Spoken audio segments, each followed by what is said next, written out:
Hi, I'm Len Epp from LeanPub, and in this episode of the Front Matter podcast, I'll be interviewing Ajdin Imsirovic. Ajdin is a web designer and developer and author and educator based in Bosnia and Herzegovina. You can follow him on Twitter at Ajdin Imsirovic and check out his website at codingexercises.com. Ajdin is the author of a number of LeanPub books, including A Better Way to Learn JavaScript, Save Yourself from 1,000 Hours of Trial and Error Experiences, A Better Way to Learn Vue, and Building Amazing Layouts. Learn the basics of HTML5, CSS3, and Bootstrap. In this interview, we're going to talk about his background and career, professional interests, his books, and at the end, we'll talk a little bit about his experience as a published and a self-published author. So thank you very much, Ajdin, for being on the LeanPub Front Matter podcast. Thank you, Len, and I'm happy to be here. I always like to start these interviews by asking people for what I kind of jokingly call their origin story. So I was wondering if you could talk a little bit about where you grew up and how you found your way into a career in web development. Yeah, that's actually really, I guess, kind of a funny story because I got my first computer when I was, I think, 8. Yeah, in the 80s. I'm a bit of an older dude. So yeah, I got my first computer back then, Amstrad Schneider CPC 464. Yeah, 64 kilobyte computer. It had like a tape recorder and a player integrated with the keyboard. And it even had its green monochromatic monitor, and you could hook everything up. But you could also hook it up to a TV, right? And then you'd get like a full scale of, I don't know, 16 colors or something. So yeah, that's how I started. And back then it was former Yugoslavia, the country. So on a local radio station, some geek who was obviously working on that radio station, he would actually play video games over the radio waves, and you could record them on a tape player and then play them. And he would say, okay, right now we're playing Chucky Egg, and yeah, enjoy the ride. That kind of stuff. So I started really early, right? But I guess, yeah, I never really got into it. And funnily enough, whenever I really started getting into it, something would happen, right? Small or big thing, like I don't know, it's kind of funny to say, but maybe a girl would come along to like shake the world, or we had a war, of course. That was a big bummer. I remember we would really not have too much electricity. So that time I wasn't even thinking about programming. I was just thinking about playing games. So like 2 a.m., right? Everybody's up because the power went on and you don't know how long it's going to be there. So my mom is vacuuming, I'm playing a video game on the computer, that kind of stuff. So yeah, it was pretty weird. And basically, like I said, whenever I wanted to kind of really get into it, something would happen to kind of divert me from that way. For example, when I was in my 20s, early 20s, I started working for the UN mission in Bosnia here after the war finished, and they were like part of the peacekeeping mission. So I had a lot of field work, and the web was brand new back then. So I was kind of like building websites with table-based layouts, just as a hobby, really. I built it for a friend, but it didn't really take off. Like, I mean, of course, it was also a local market after the war, wasn't really well suited for e-commerce, I would say.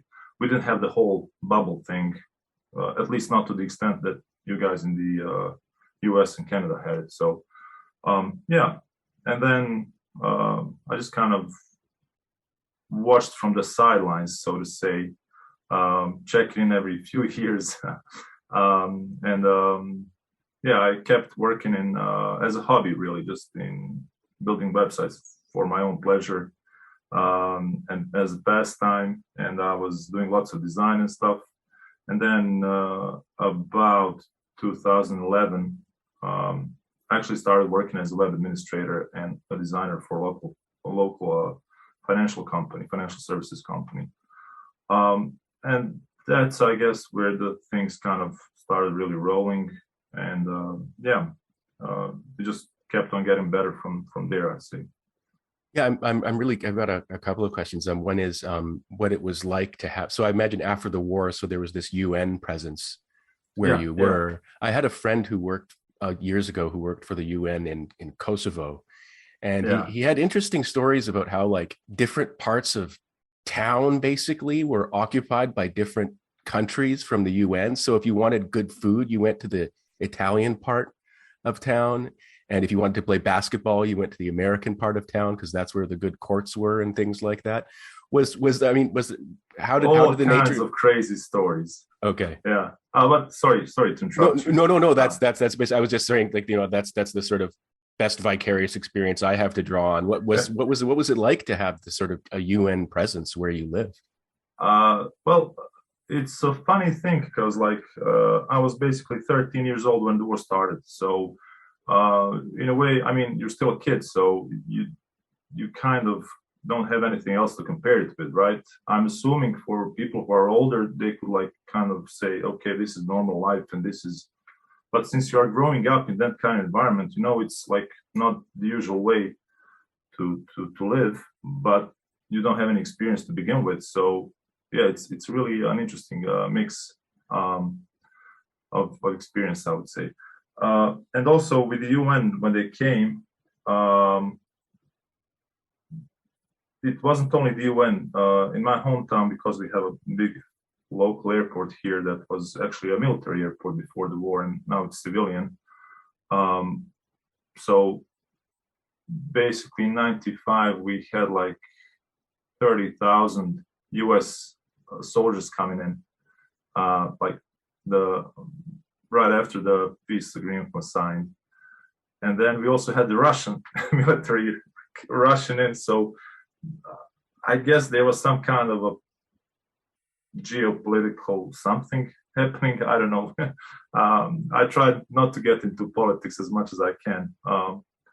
Actually, I'm not even watching the news. So there were probably times when I didn't even know who the president was, which is kind of weird for this part of the world. You need to know the politics, but I just don't really care about it.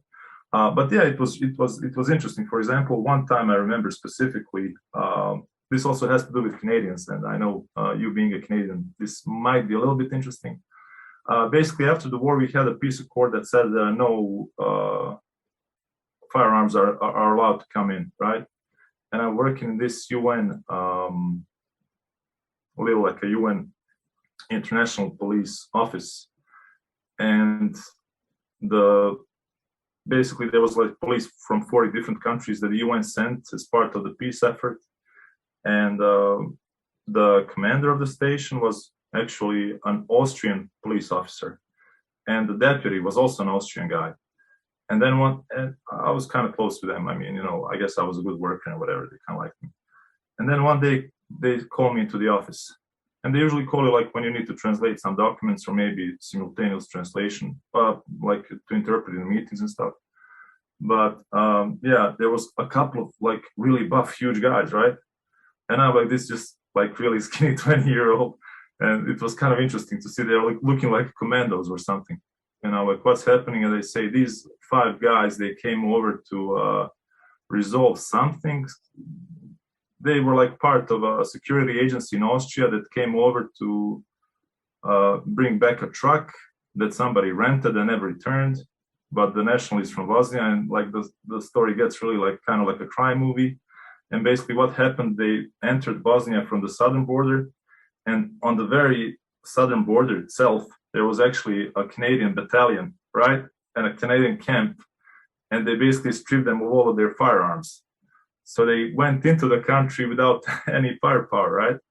And now these 5 guys are supposed to kind of, I don't know how you call it, like enforce or whatever, like get back the truck.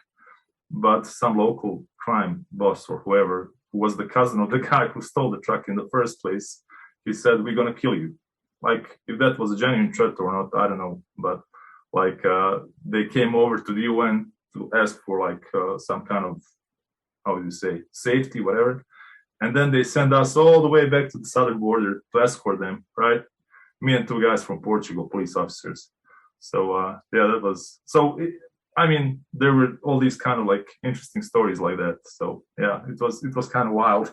Yeah, thank you very much for sharing that. It's just so fascinating, the idea. I mean, one of the reasons I was asking specifically about having this UN presence is like, in a sense, you can grow up and even, grow up into maturity and be kind of in more or less a kind of remote place. Do you know what I mean? Like, it's not remote to you, but it's, but then all of a sudden there's people from, tens of thousands of American troops, and there's Russians, and like they're squaring off, and like, then there's some Canadian contingent and things like that. I mean, I've stories I've heard over the years are like, how I heard a story once about how in one of those kinds of situations, the British military intentionally underfunded their soldiers to encourage them to go and be resourceful. And so what that meant was basically stealing from the American base, like toothpaste and stuff like that, So amazing.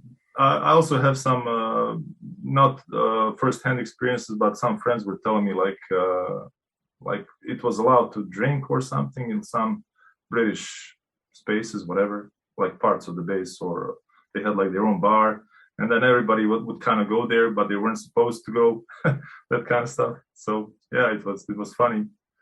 Lots of stories. Yeah, no, I'm sure. I mean, you've given us, I think, enough of a taste that our imaginations can go away with us. But thank you very much for sharing that. It's interesting. Just one other thing I wanted to add is that, this, because so many of the people we interview for this podcast are people who, and end up in technology and things like that. Hearing stories about people's first computers is actually something that we talk about here. But the experience of losing power and only having intermittent power has actually come up before. One person I remember was in Crimea or something like that, and there was stuff going on, right? And he actually had to learn how to code on paper because the computer wouldn't have any power. But it was such a good image you gave of your mom, the power's on, oh my god, let's take advantage of it. So you play video games, your mom, it doesn't matter that it's 2 a.m. You're wide awake. That's fascinating. That's fascinating. And so you've got an interesting story that you've written about online about learning English. And I was wondering if you could, that will give us a nice chance to segue into your experience, teaching and things like that. And so I was wondering if you could talk a little bit about that. How did you learn English? Basically, I've seen lots of movies as a kid on local TV and stuff. And also it was a time of VHS, video recorders, stuff like that. So we kind of like exchanged tapes and stuff. We didn't have Blockbuster here, so we had like maybe small vendors that were renting out stuff. But also, if you had like lots of friends, we could just like share different tapes among each other, or you tape a movie right off the TV, right? The wonders of the beginning of the digital revolution, right? Anyway, so movies was one thing, and another thing was definitely music. Because I used to like listen to all kinds of different, I guess, rock, grunge, metal, that kind of stuff. And sometimes, like in youth magazines, or old versions of it from before the war, you would kind of like get the lyrics printed in press. And then I already had some really good like Oxford dictionaries, and I would basically take the whole thing and just like circle the words that I didn't know, and then I would research them in depth, like get into the dictionary and then find all the different meanings. And so it was really interesting. And then just I guess through repetition I've kind of learned it. But the question that you asked me is a bit tricky because I have this, I'm not even sure what to call it. Is it an obsession? Is it a character fault that I'm always thinking about learning, right?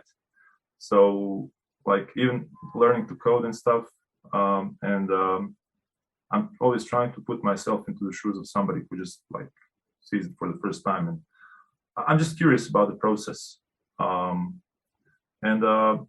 So basically I'm kind of like, since I'm thinking about it so for all that time, then I'm drawing parallels in different ways. Sometimes I think, oh, this is kind of similar to how I learned English, and then other times I kind of make similar connections or very different ones. But yeah, so you kind of got me there with a question. I'm not sure if this is the answer that you.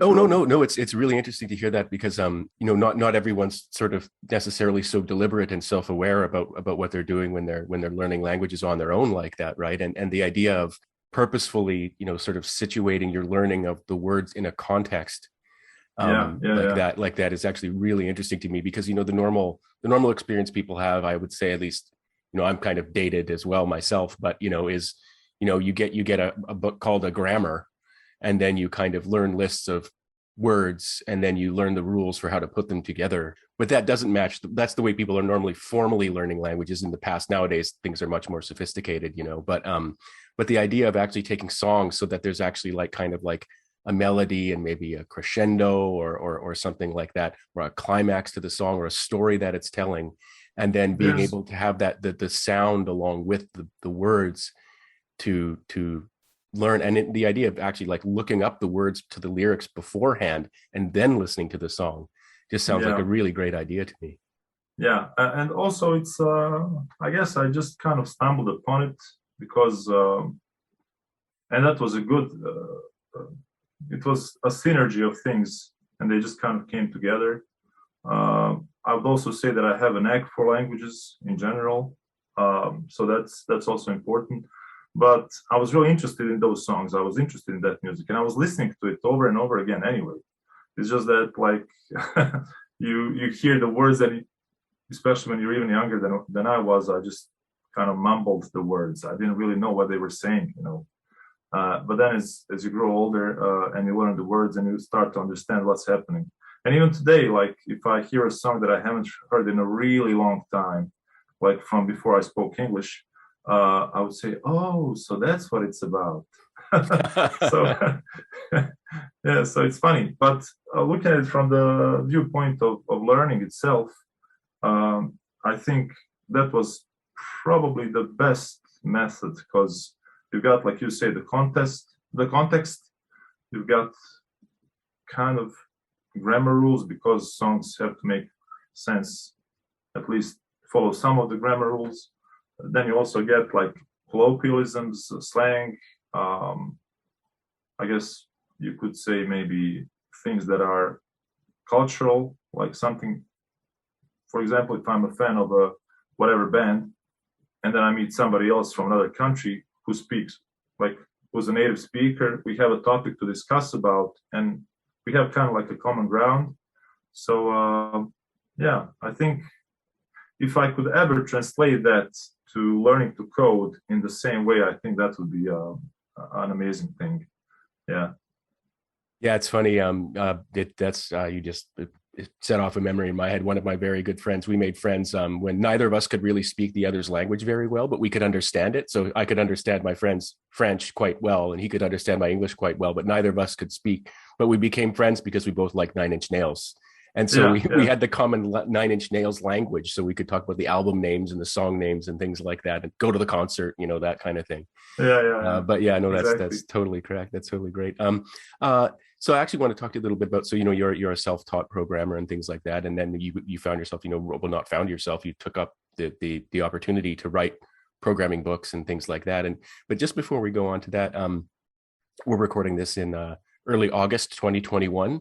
And for the last year and a half, I've been asking most guests a little bit about their experience about the pandemic and things like that. And I was just wondering if you wouldn't mind telling us a little bit about what things are like for you now in Bosnia and Herzegovina. Well, it started off, we didn't really get too many vaccinations in the beginning, but now I think it's getting better. But also, it's kind of, I guess, situation around us always shapes our thinking and just the way that we see the world. And before the war and after the war also here that I lived through it. I've been here all the time. I didn't live during the war. I wasn't a refugee or anything. So there was always lots of politics on TV and in the news and stuff. And even when I was working with the UN, I would speak with different guys from different countries, and they would always say the same thing, like, "Oh, you gotta watch politics and follow everything." And then one day I just kind of got fed up of it and just stopped. And I think it was about the year 2000, and I purposefully stopped watching the news completely. Wow. Yeah, it kind of just got better or worse depending on which camp you're in. So I really try not to follow anything. And even when I turn on the TV here, like I'm assuming it's the same everywhere. They always have like so many people are sick, so many people are. I mean, I understand. I feel bad for those people, but there's so many other things to discuss. And like, for example, a channel that I would watch all the time would be something like Coding TV, right? Because that's what I'm interested in, what I like.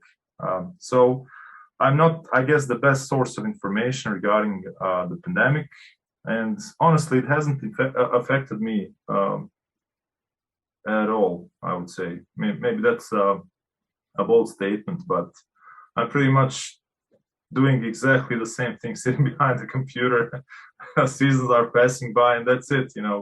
I'm not saying that's the best lifestyle to have, but yeah, that's my life. So yeah, I'm not complaining. Yeah, no, thank you very much for sharing that. Actually, we've many of the people I've talked to have had varied experiences, and I think it's actually really important to point out, how one's experience is actually kind of determined by the choices one makes about what to listen to and what to be preoccupied with and things like that. Yeah. And I would say that because so many of the people that we interview on the podcast are programmers and stuff like that, I've had more than one guest say, some version of, to be honest, it hasn't really affected me that much. I was working from home beforehand.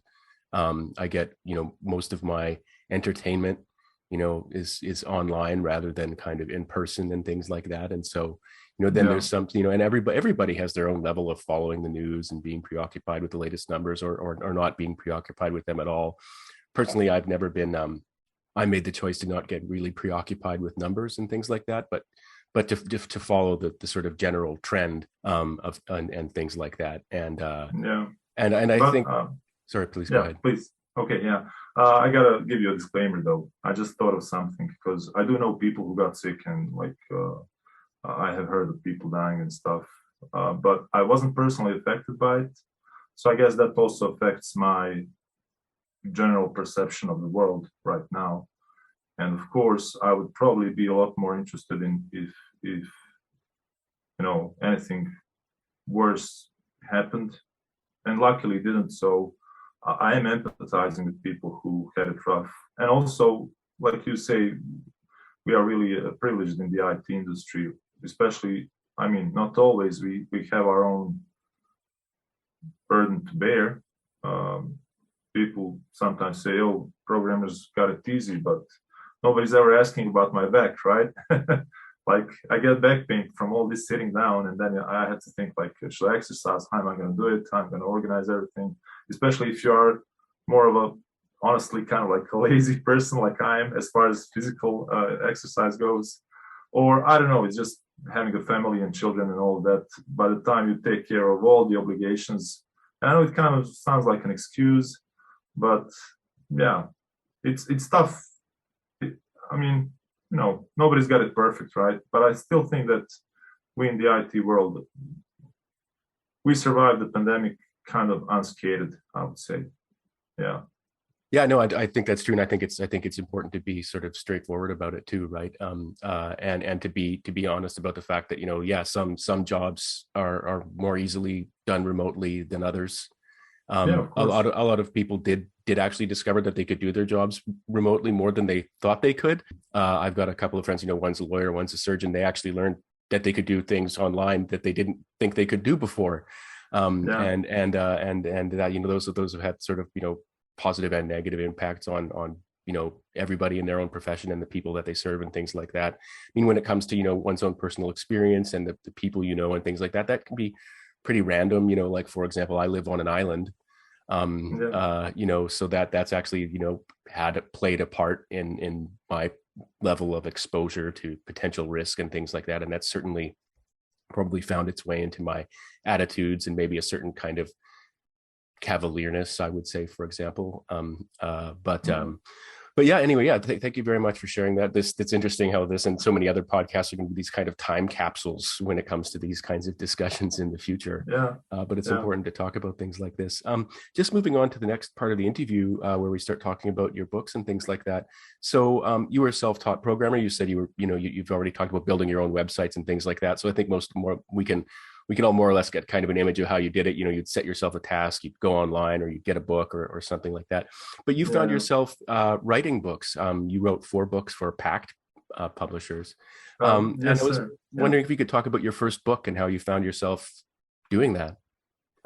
Yeah, that's also, I would say, a funny story, because I haven't really ever thought about YouTube or podcasts in general or anything like that. And yeah, maybe 2014, I decided to give Udemy a go. And I didn't know anything about video production or like sound recording, whatever. So I get this software that I found online, Audacity, for audio editing. And I found some recording software for screen capture. And I just had like some really beat up old PC microphone. And I recorded a short tutorial, maybe 30 minutes. And the idea was, I didn't want to try to build, like, to record anything long or big or difficult to come up with and work with, because I just wanted to send a test video to Udemy, and their limitation was like 30 minutes minimum. So I did the bare minimum, right? And I sent them the video, the tutorial, and they got back to me a few days later and they say, you need to work on your audio, right? So I'm like, obviously I didn't know nothing about it. So it took me about 6 months, besides my regular work, to actually sit down, find equipment, find the time. I had a baby in the house at that time, so that was also hard to organize. But yeah, I kind of somehow did it, and I recorded another one, and they accepted it. And it was just some HTML and CSS basics. And I got really good comments from people who watched it, and it was just a free video, right? Like a free mini course, whatever. And then I figured, well, maybe I could give it a go, because at that time I was also interested in like all that passive income hype and stuff. And so I started like recording videos when I could, and it was a bootstrap course. And it's funny because I'm kind of a persistent guy, right? So my general idea is like, do whatever you can at this time. Unfortunately, for the next year and a half, I really didn't have too much time or energy or space. Basically, everything was against me, right? For example, I would wait because my apartment is relatively small. So if there's kids inside, you can't really tie them down and tell them like, don't talk. And I guess some people can relate, because in COVID, we had similar, like, probably everybody remembers that guy who was on TV, and then the nanny and the kid came in. Yeah. And he was, that kind of stuff.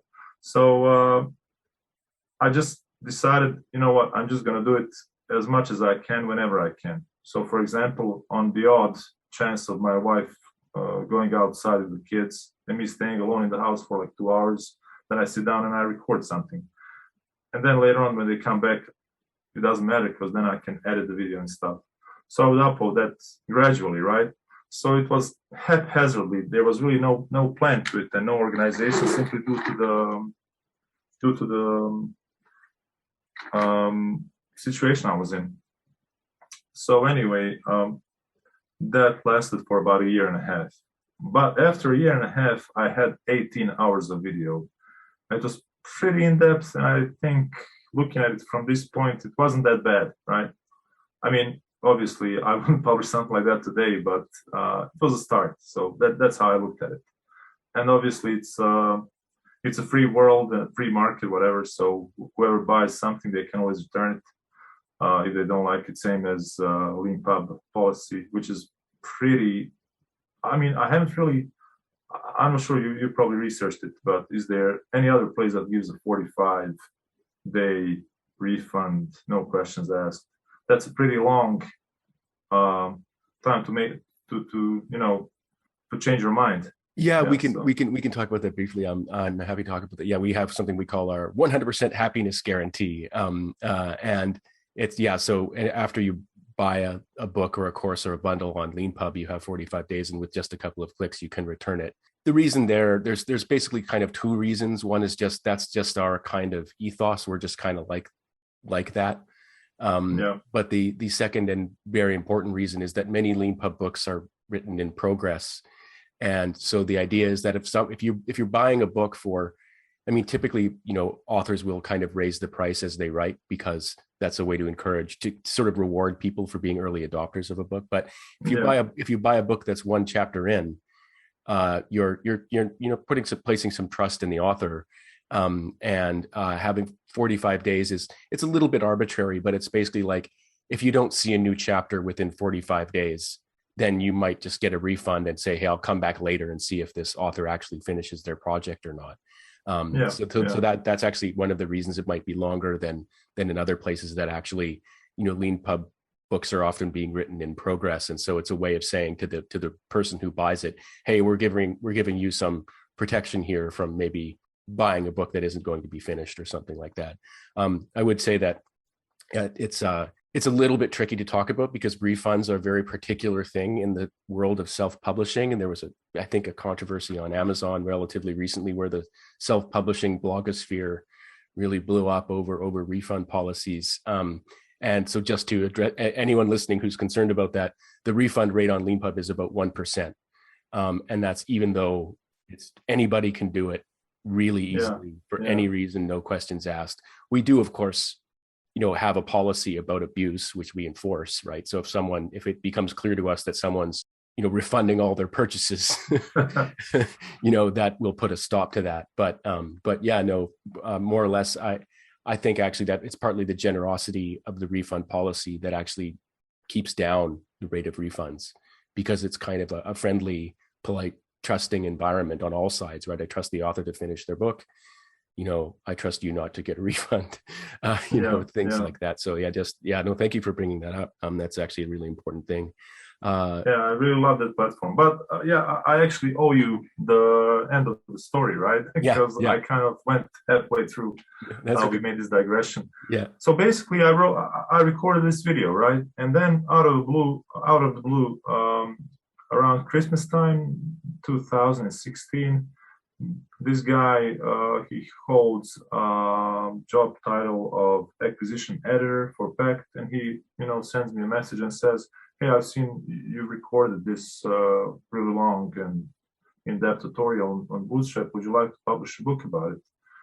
And I mean, I'm pretty open to all the new experiences in life. So I just said yes. I had no idea how I'm going to do it though, because I was working in a fintech company at the time, and I was pretty busy, and the kids were also still pretty young, and just lots of things happening. But I said, yeah, why not? And a really funny, kind of funny, dark humor thing happened. I'm not even sure what to call that. Like 3 days later, I broke my leg. Oh no! Right. So, and I had a cast for 4 months. So basically, I say, okay, well, maybe now's the time to do it. So I actually stayed in that work position for another 3 months, I would say. And I was thinking, should I write the book? Should I not write the book? I was reading in my free time. I was working remotely for the company. So, thank them for having the vision of remote work. But then ultimately we parted ways. And I was still with my cast on my leg. And I just started writing. And it took me about 7 months to complete that book. It was the first one, 338 pages, about 12 hours of work every day, every work day, I would say. Yeah. So maybe, so anybody who's curious about writing, this was my first experience. It was 60 hours, Monday to Friday, on average. Yeah. And it took me 7 months. But it was a really, really good experience. And looking at it from this vantage point, I would say that the book has some qualities, but it's far from perfect. But yeah, also, I guess maybe we can discuss it later on towards the end of the interview. But I've learned many, I would say, valuable lessons about publishing in general from that experience. And I'm not, I really like the Pact publishing platform as well. I think they're doing an amazing work. But this approach that LeanPub has was actually my comment when the acquisition editor that I got in touch with asked me how could they improve their processes. And funnily enough, things that I suggested to them, LeanPub was already doing. And I'm not sure what they did later on, because yeah, well, we can actually talk about that right now. We can sort of normally we save this for the end, but actually your path through publishing is actually part of your story as well. So why don't we talk about that now? So we've had a number of people on the podcast before, and even more LeanPub authors who have their first experience of book publishing is with sort of conventional publishing companies, the conventional publishing process. Basically, everybody's glad they did it at least once. But a lot of people do, when they've had that experience, they're like, oh, there's actually some things about the conventional publishing process that maybe aren't ideal for every project or aren't ideal for me and things like that. So I was wondering if you could tell us a little bit about what some of your lessons you learned were. Yeah, sure. For example, I got a really bad review on that first book from one person somewhere. I read it somewhere. And I was like, wow, this would really get to me if I wasn't, I would say, so positive in life. I always try to look at everything from their good side. So even if I get criticism or whatever, I try to, I heard an interesting phrase recently. It says, you either win or you learn. So whenever something bad like that happens, a bad review or whatever, I try to learn from it and just improve my processes in general for the future. So yeah, things that from that very beginning, things that I learned from publishing from authoring that first book, basically, and I think it's probably the same in all publishing houses. When they're signing a contract with you, right, there has to be something on paper. So it doesn't matter how the book is going. Well, in a way, I'm saying it doesn't matter, but it actually does matter. You need to kind of have the capacity to envision the whole thing before you finish it. So, if you ask a good mathematician, how would you solve this equation? I'm not sure that everybody would be able to give you a list of 10 steps that would take them to solve it, but they would be able to solve it nonetheless. So I think it's a very interesting thing, because you must put something in the contract, right? So you as a publishing company, you are giving this person some advance payment or whatever it is written in the contract, and you are agreeing that he's going to do, or she, that they are going to do this, and this, right? So you need to specify, because contracts are kind of like specifications of a sort. But at the same time, as soon as you've done that, you are kind of cutting off the possibility that that chapter's title might not be the best, or that whole topic is kind of not the best way to go on about things, or maybe it's correct, but it's not really in the best order. So, a long story short, I think this is also an important point that I'm going to make. The second thing that I think is a problem of traditional publishing is you have these deadlines, right? So for each chapter, you have a deadline by which you are supposed to be finished, and we see that sometimes in movies, like when you have that crazy hair author and he's trying to finish the book, but he's got a writer's block, and then his publisher calls him and says, "What's up? You're 2 months past due date." And it's the same thing in this industry, right? So pretty much everything is the same, except, well, I guess in a way you do need inspiration, but not to that kind of sort as writing fiction books. But anyway, basically what happens is you have deadlines you need to hit. And I think that the format is good, but it's just too strict, maybe. I'm not sure how to put it. At the same time, we can say that self-publishing has, well, not everything in life has its pros and cons. I think with self-publishing, the problem is opposite. You don't have any deadlines, right? So you must set your own deadlines. But still, I think that's better, because what's happening with traditional publishing, if you really must finish the book, let's say by May, and you are already late 2 chapters, for example, and then you really have to work yourself hard, it can be stressful work, and then in the end, there's not going to be enough time for editors to correct grammar mistakes or whatever else mistakes there are. And also, what people often don't realize is traditional publishing is a team sport. So once you have written your text, there's still ways in which it can be edited, changed, updated, and you as the author, you don't have it in full control, in your full control. Because people, for example, I remember when I wrote the book on the Elm language, and it has a function called HTML with a capital H, and the last three letters are small letters.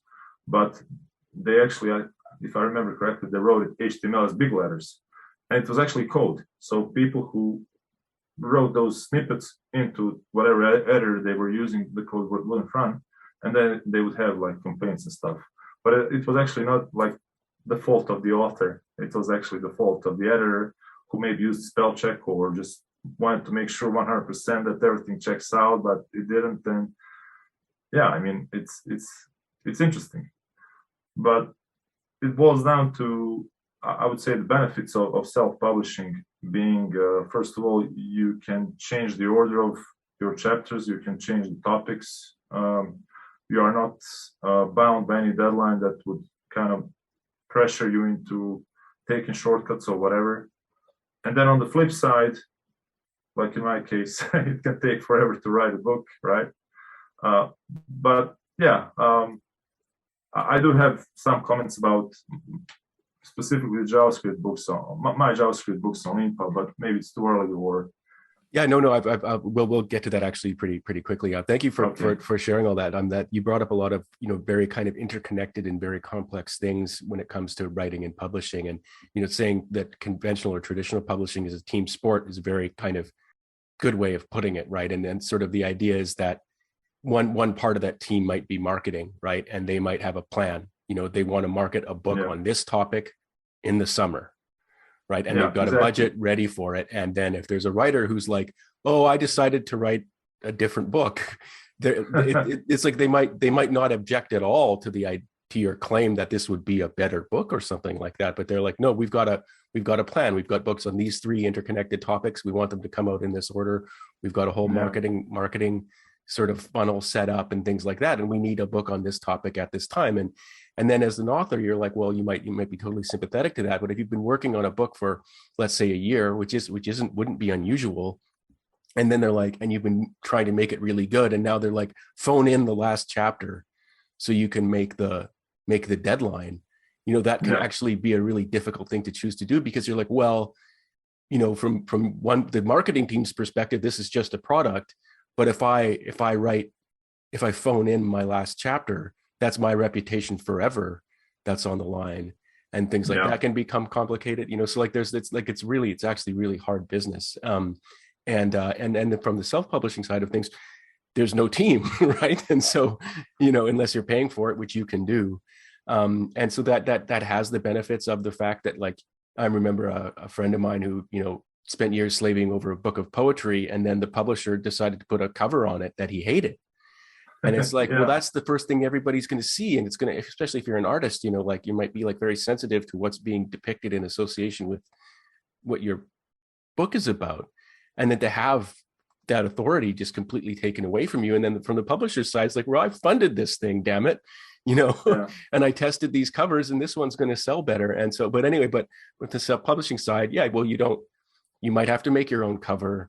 You might not have the benefit of other people's input as much as you would. Well, you probably won't have the benefit of other people's input as much as you would like with a development editor. But as you point out, that can actually be complicated too, right? Because someone whose profession is book editing and not programming might be a little bit presumptuous about what the programmer is writing, and apply rules that work in 95% of contexts, but just don't work in this specific one. So yeah, it's a tangle of problems. It's a very difficult thing, and I think it's very important for people who get into it to, you know, do some research and learn in advance. And the last thing I'll say about that is that, you know, this is slightly self-interested, but you know, it's been kind of notorious for years that team has been that you think you're going to get when you go with a conventional publisher has doesn't have as many players on it as it used to.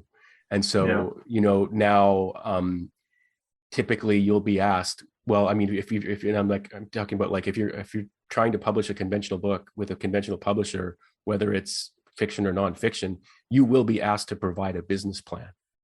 You will be asked what your marketing is going to be. What's your online platform? How many followers do you have? How are you going to use your online presence to market your book? And, you know, authors that are famous and authors that aren't famous will sometimes respond, isn't that your job? What's the point, you know, of me going with you at all if you're going to ask me to do all the work? And that is actually one of the things that's been driving people in the direction of self-publishing more and more, is that, you know, it's sort of like the lines become very blurry when you're being asked to, you're trying to write a novel about, I don't know, you know, vampire werewolves, and then all of a sudden they're like, oh, and also you need to learn how to write a business plan, you know. not my thing. But anyway, that's all gives us a really good opportunity to talk about your book, A Better Way to Learn JavaScript. And what was your inspiration for moving into self-publishing? I mean, we've talked about that already a little bit, but specifically, why did you write, as I think you've said it somewhere, yet another book on JavaScript? Yeah, that's a pretty interesting story, at least for me. It's one of those things like you kind of answer your own questions as you go on about your work, everyday work and stuff. And, you know, you just kind of like a light switch goes on, you know, and it happens once, maybe on a Monday, and then again 2 weeks later, and then again 3 weeks from there. And it kind of builds up into something, and you see that, okay, you have a genuine overarching question to yourself, you know. And that question for me was looking at the also the experience of publishing with a publishing company also was a huge part of it. For example, one of the things that I said to my publisher was when they were asking me how to improve as a company, and I told them, you need to write evergreen books.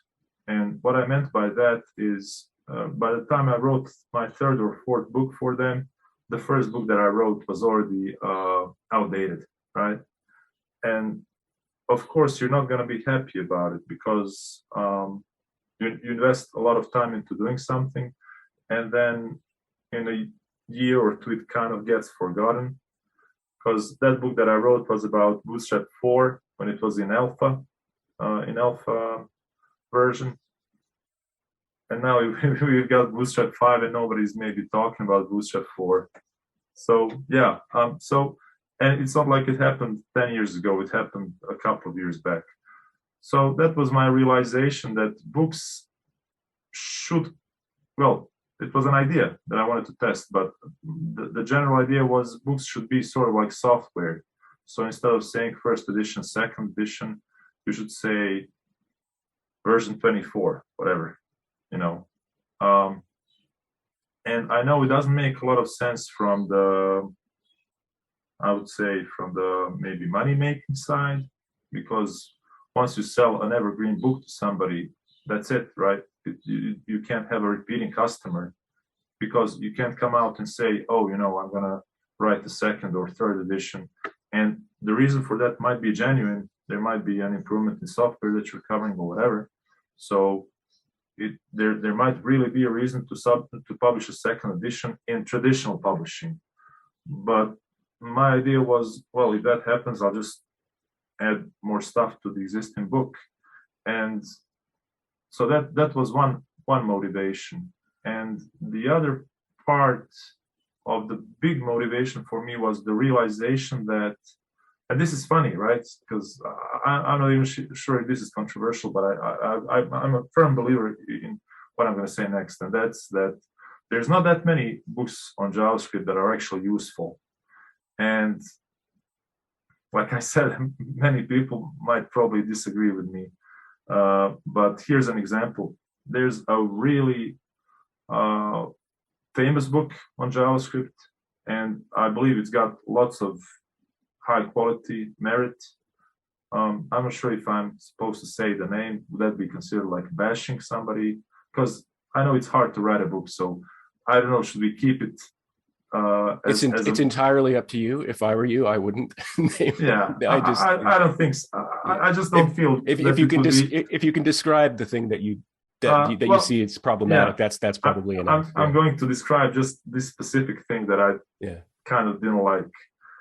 I'm reading the first chapter of this famous book on JavaScript, right? And at the end of the chapter, the author is giving you like kind of like a homework or test or a challenge to solve, and he's giving you a specific instruction. You need to do such and such, and you need to get such and such output, whatever. And I'm looking at it, and I realized if that was my first book on JavaScript, I would have no idea how to do it. And I would probably bang my head for the next 2 days trying to solve it and end up on Stack Overflow or just Google what's the solution to this question with the book title and everything. And I realized that it's not a very effective way to do things, And you might say, well, everybody in coding needs to go through that process of, really straining your brain, trying to, brute force to solutions or whatever, research them,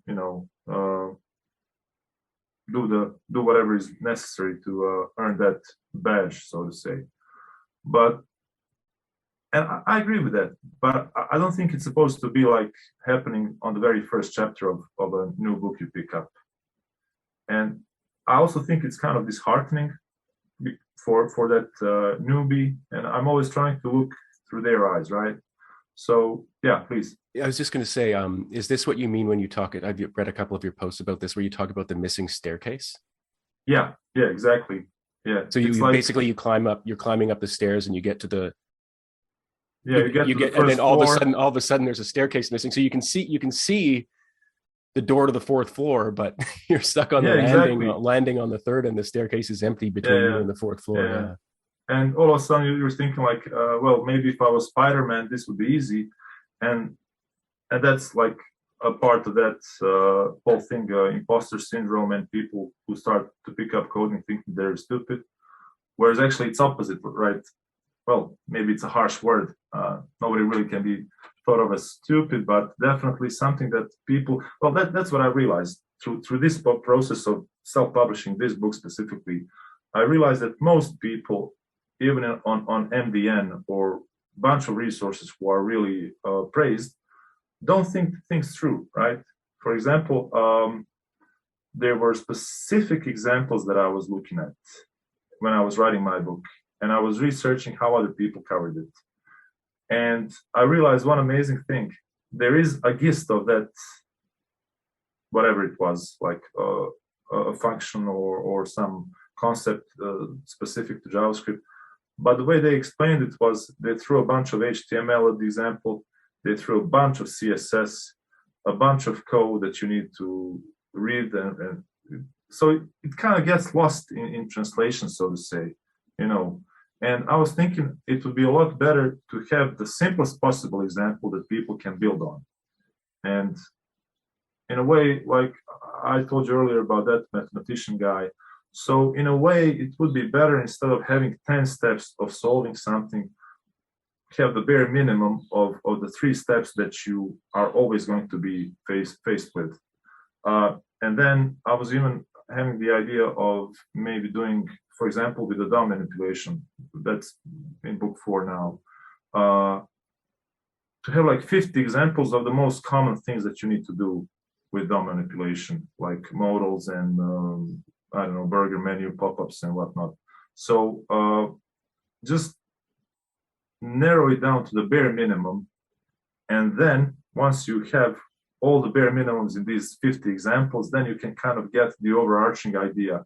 Then you can kind of get that elusive knowledge of like what connects all these 50 things together. But you can't really do that if you've got too much, what do they say, cruff, like too much or too many ornaments around that, like CSS animations and transitions and whatever, it just gets too complex. So I was really trying to get to the source of it. So that was a part of that motivation. But another thing was, like in book 1, I wrote actually an article on Medium. That's what started the whole thing, and I gave it a name of the anatomy of a JavaScript function. And basically, I really thought of it like, let's imagine I'm not a coder and I'm looking at this thing for the very first time.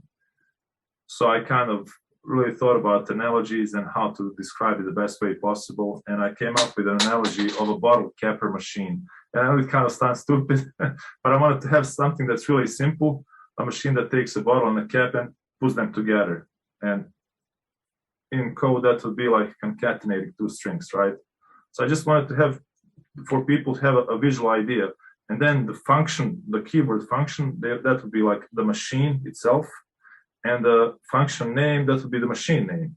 So when you say function bottle capper, it's the same as saying machine bottle capper. And then the parentheses, they are like the places to receive raw materials.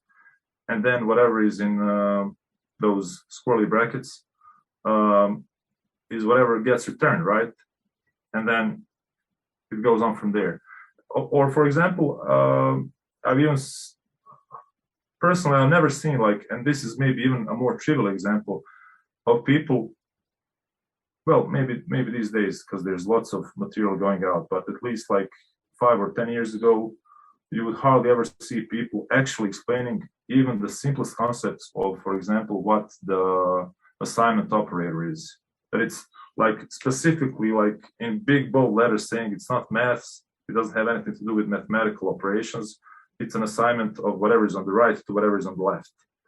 And without these really simple concepts, it would be, I assume, really hard for people to actually get the best knowledge they could with what they were given in the books. And yeah, there's more things like that I took into account.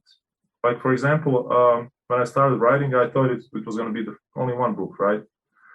And it was a process of discovery for myself also, because after I wrote about 650 pages, I realized I've got at least double this. And who's going to read a 1,200-page book? So I thought, okay, I guess I can split it. And then once I started splitting it, I split it into 3 books.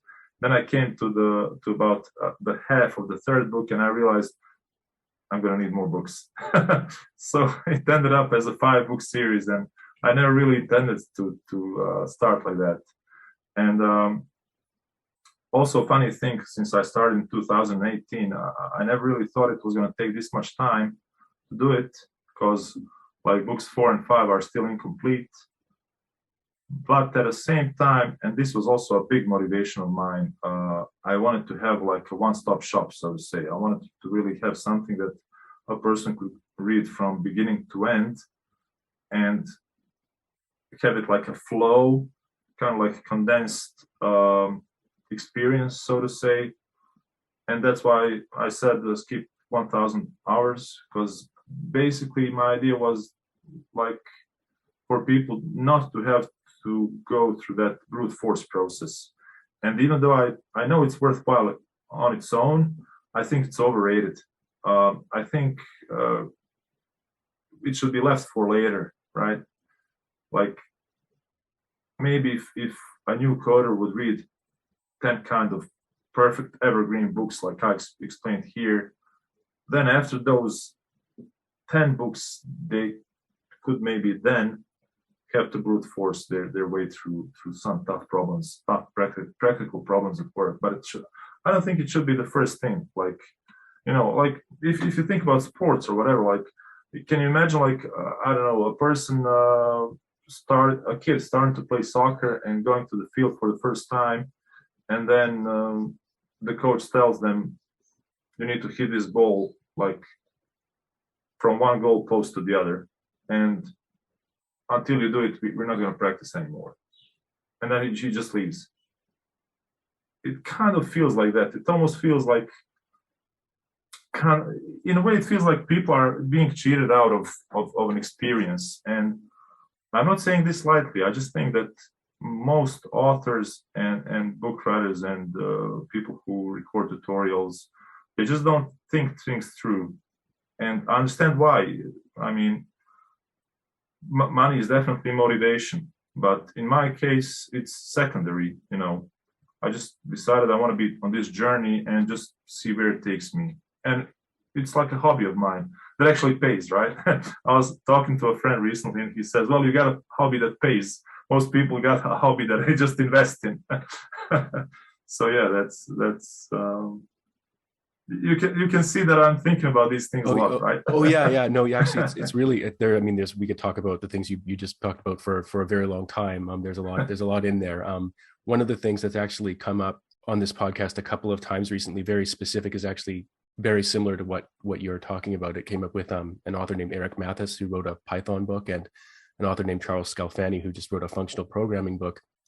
And it's the idea that how am I going to put this? You have to have gone through it in the first place to be able to see what the missing steps are, right? What the missing staircases are. Like you can't know it until you've been through it. But actually making sure to get every step along the way takes a very particular kind of determination and a very particular kind of discipline, because definitely you find yourself as a writer. So in addition to sort of all the other things, like, I want to make the money, I want to get the book out, things like that, it's a very particular kind of discipline to not leave steps out. And I don't say that with a judgment, a value judgment one way or the other. It's just really making sure that you get every step in there. Is like, it comes down to like, oh, you know what, there's this, the sports game that I want to watch just started. So it's either this one little step, nobody's really going to care that much, I'm just going to go watch the hockey game or something like that. And it's like, actually, like the when I say discipline, I mean, like, I don't just mean like being a hardworking person or something like that. It can actually be, your mind can play tricks on you to try and keep you from doing every single step. And the other thing is that actually, by the way, does end up often in very long books, and a lot of and actually also a lot of interactions with readers and things like that. But the other thing that you've brought up a couple of times is, to kind of abstract away from writing, although that's a very important, writing books, although that's a very important example of it. Journeys have an arrow of time, right? And you don't really understand where you were at the beginning until you get to the end, but you still have to make choices about what path to take at the beginning. And so a common example would be choosing what to major in university. If you go to university, for example, well, how do you know? Right. You don't know, right? Where it's going to take you. You don't know. And one of my jokes actually is borrowed from my brothers is that, when you hear people say, oh, that's just economics 101. Yeah, that's someone never went on to economics 408, because everything you learn in 101 is a lie, because you can't speak to someone who's just starting like they're an expert. So you have to give them things that are meant to be for the beginning of a journey, not the end. And if you think what you learned in whatever 101 is the end, you didn't understand what was being taught to you, but then that as the student or the person learning anything new or getting into any new area, that puts you in a paradox, because you still have to choose, right? Another example is, martial arts. Like, how do you know that your teacher's not a total charlatan. Well, you kind of can't, right? Like I mean, Yeah. there's certain things, right? Obviously, like there might be obvious signs, but you actually do have to just kind of trust and commit yourself at least to something at the beginning. And then specifically when it comes to sort of like, let's say it's for your profession or for your class and you want to learn a programming language and you get to the end of it's only chapter 1 and you get to the end and you're stuck. Exactly. And that, like, you don't know, is it me or is it the author? If it is the author, is this a normal problem that authors have in communicating things like this? Anyway, I mean, I think you put better than me, just, bringing together all the complexities of this kind of thing. And the fact that, to write a book that, like, the reason books like that don't have any missing staircases end up being 600 pages long, and then it's just part 1 of 5, is that that's actually the easiest way to do it from the student's perspective or the learner's perspective in the end, even though Yeah. it might seem daunting at the beginning, which is another Yeah. reason why actually sort of like, books that are like the quick start guide are actually really appealing to people, right? Because but actually, like, they can actually end up shooting themselves in the foot, because you actually in the end you're gonna waste that 1,000 hours because you didn't spend 100 really Yeah, learning things exactly. properly, Exactly. But yeah, even those quick start guides, they are also an interesting, I would say, an interesting way to look at things, because that's actually something that, well, I did write two quick start guides for the other publishing companies, so that's also interesting. But what I'm trying to say is, like, right now, I'm about, well, okay, let's be a bit optimistic and say that most of the first, second, and third book is finished, and the fourth and fifth are kind of like 30% each, maybe. But I kind of see the end of this first iteration, and my plan for once that the whole thing is complete, the plan is to go from the beginning of the first one and just, like, keep on doing that. And the idea that I have right now, that I'm kind of toying with, is, should I try to make it as short as possible without, I guess that's almost like refactoring code, right? I wrote the implementation and now I'm thinking how to just make the code more beautiful. But in this instance, it's actually the process of learning. So yeah, it's an interesting question for me, and I don't have a definitive answer, because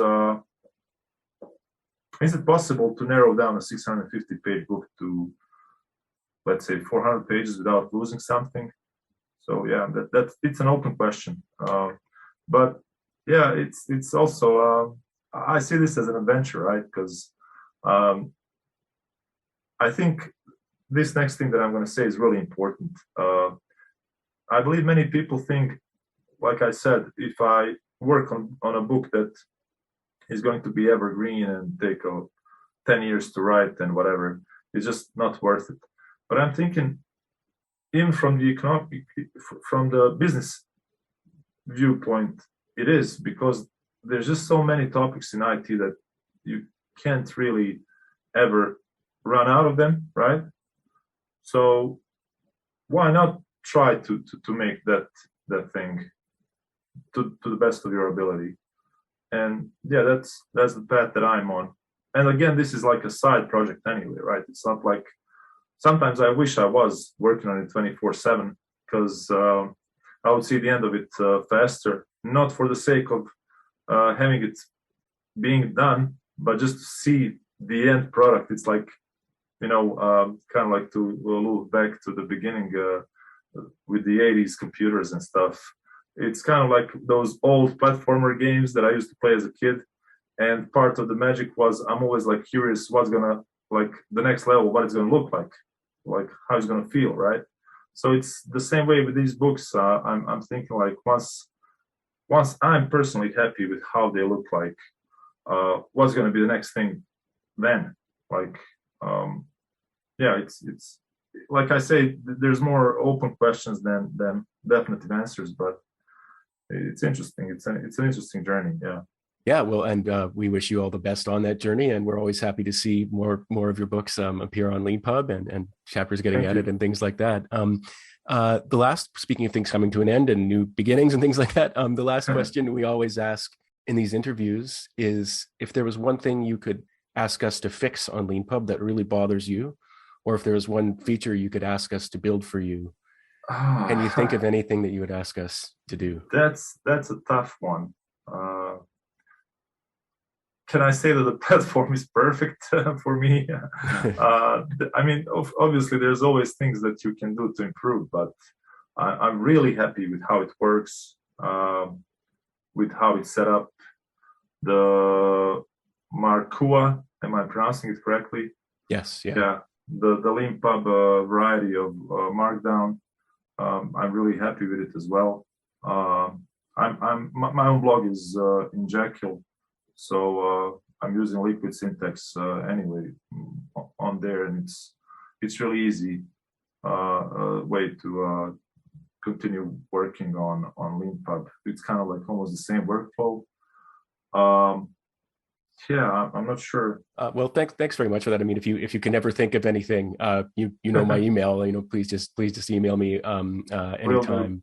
Yeah, I mean, if when people do sometimes answer that way, and I have sort of two things I say. The first is that if someone doesn't have anything to say that really bothers them or anything to build, that's because we've asked this question many times before on this podcast, and then we've sort of like listened.